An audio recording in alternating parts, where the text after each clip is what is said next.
Hi guys, hope this video finds you all doing well, staying healthy and active.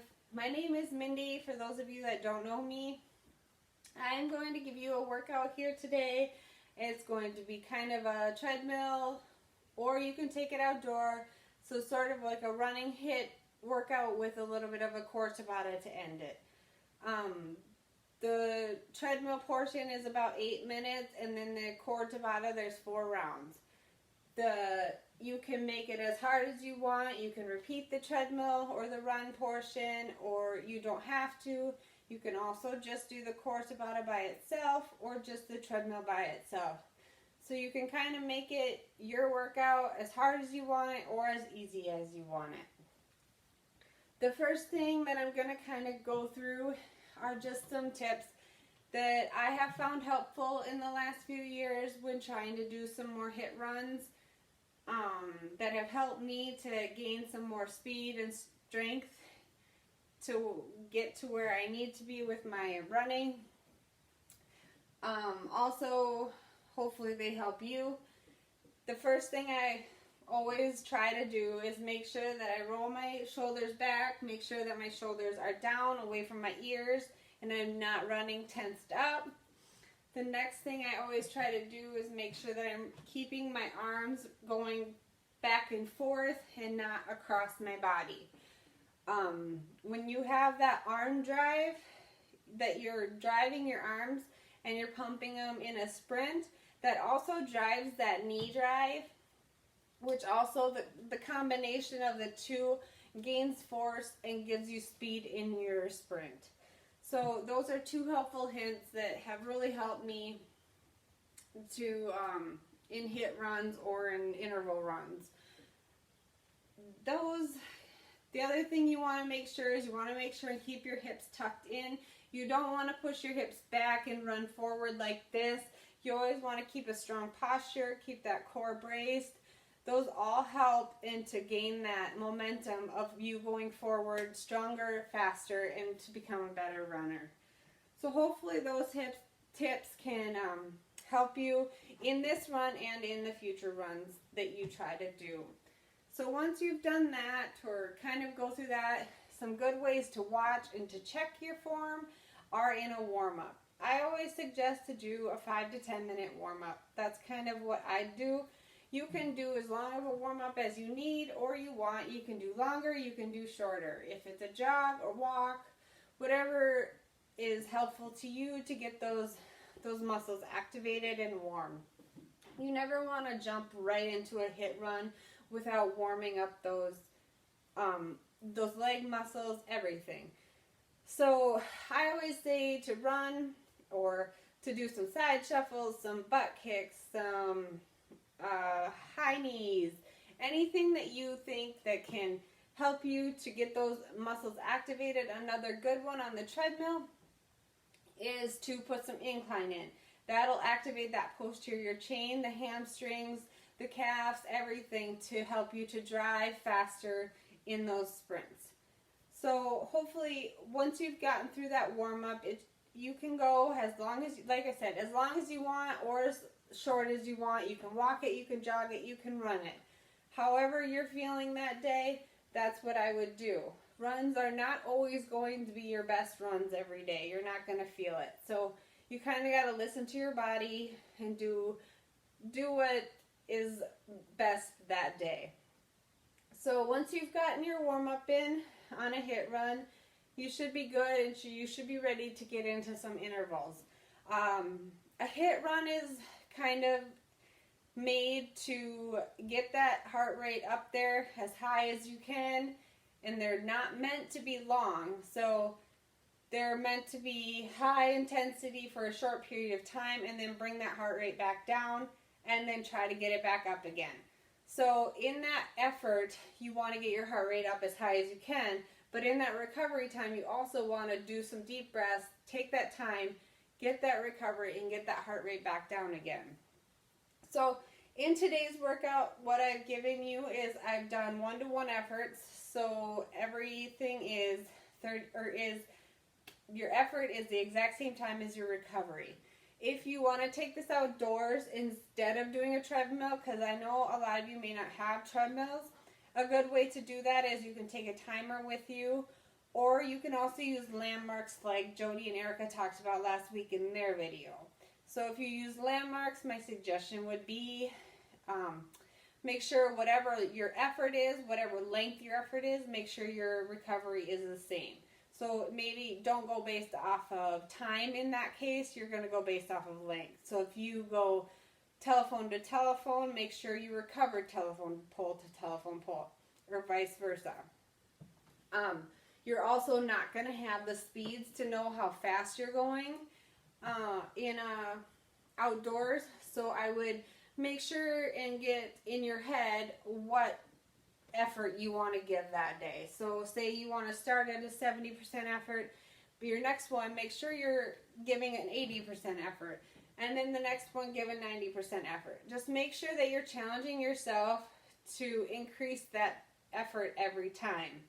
On the treadmill, my rule of thumb, you always, or what I do, I guess, is, so my first effort, so like today we do 3 efforts of each interval. So your first ones are 30 seconds. So you'll go 30 seconds on, 30 seconds off 3 times. So say you start your first one at an 8. So do your first sprint at an 8, you recover. I always say that on your next interval, try to increase that speed by 0.1 to 0.2 so that you're getting some sort of extra challenge in your next one. So your next one will be an 8.1 or an 8.2. And then your third one at an 8.2 or an 8.3. That way you're increasing. Any increase is an increase, and it'll take time off of your run and a distance run later on.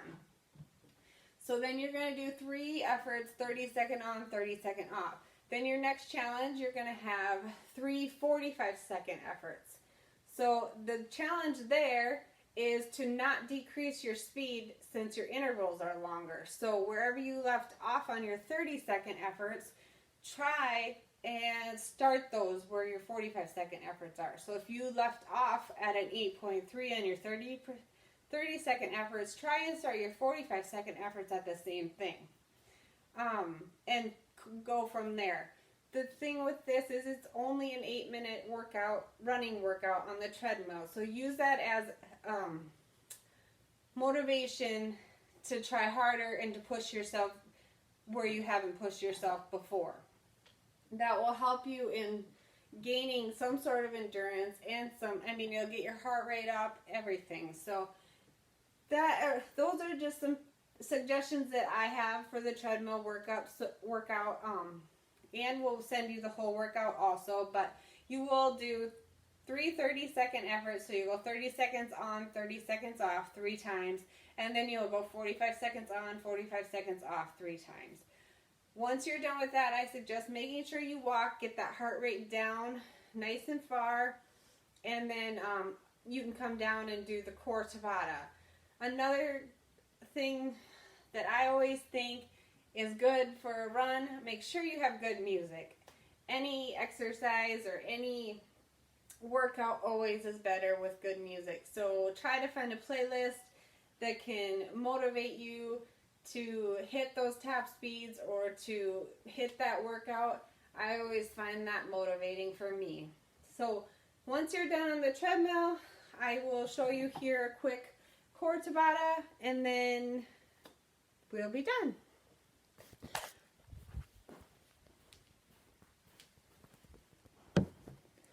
So for the core Tabata, you will need a mat and a timer like we've talked about in the past workouts with Tabatas. So your core Tabata, you have 4 rounds with 2 moves in each round. Each one 20 seconds on, 10 seconds off, and then you just repeat those. Each move you'll go for the four times or whatever through. Your first move we're going to go through, I'm just going to show you the moves. I'm not going to do the whole workout, but your first one, you always want to make sure your spine is in neutral. And then you're going to come up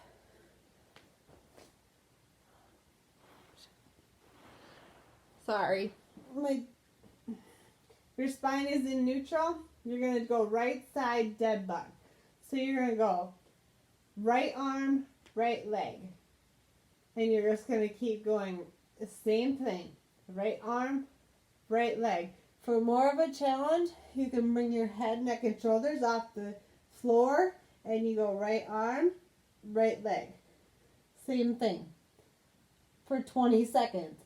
Then you'll have a 10-second break. Then you're going to come on your right side. You're going to go to right side plank. So bring that hip nice and high. Bring that arm up. And you're going to go side crunches. So bring that elbow to knee. Elbow to knee. For modification, bring that knee down. And you're still going to crunch in and out. In and out. So that's the next 20 seconds. Then you will repeat that for the whole 4 minutes. Those 2 moves for your first Tabata. Your second Tabata, you're going to do the left side. So you're going to go into that dead bug and you're going to go left leg, left arm. So back and up. Same thing, just different side. If you want to keep the arm down or the head down, you may. It makes it a little bit easier. So that would be that move. Your second move, you're going to come on that left side. Same thing. Side crunch. Keep that hip up. Crunch in. Modification again. Go in and out. In and out. That's your second move. So that will be your second round of Tabata. Your third round of Tabata is a little bit different move. It's a single leg bicycle crunch. So you're going to keep that right leg up, left leg long. You're going to bring your hands behind your head. Your right elbow is going to go to your left knee. So you're going to come up and out. Up and out. To make this harder, you bring both legs out and you still come up. Just like that. But modification, bring that leg in. It's still just as challenging and just as hard. Your next move in that Tabata is a spider plank. So hands right under your shoulders. Come down, flat back. You're going to bring your knees to your elbow. So just bring your knee to your elbow. Try to touch your knee to your elbow. Keep that back flat. Keep going in and out. Just like that. 20 seconds there. That's your third round of Tabata. Your last round of Tabata, you'll come down.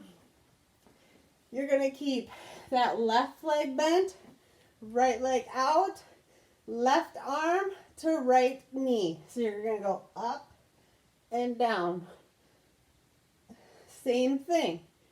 Keep that knee bent, or you can bring it long. In and out. Just like that. Your last move in the fourth Tabata is leg circles. So bring your hands underneath your bum. Bring your legs out, and you're going to go up, circle down as low as you can, and then come back up. And keep going down and back up. Just like that. And make big circles with those legs. I suggest then on your next round to change the direction of your circle. So then you get two sets of each direction of circles. So that's your core Tabata.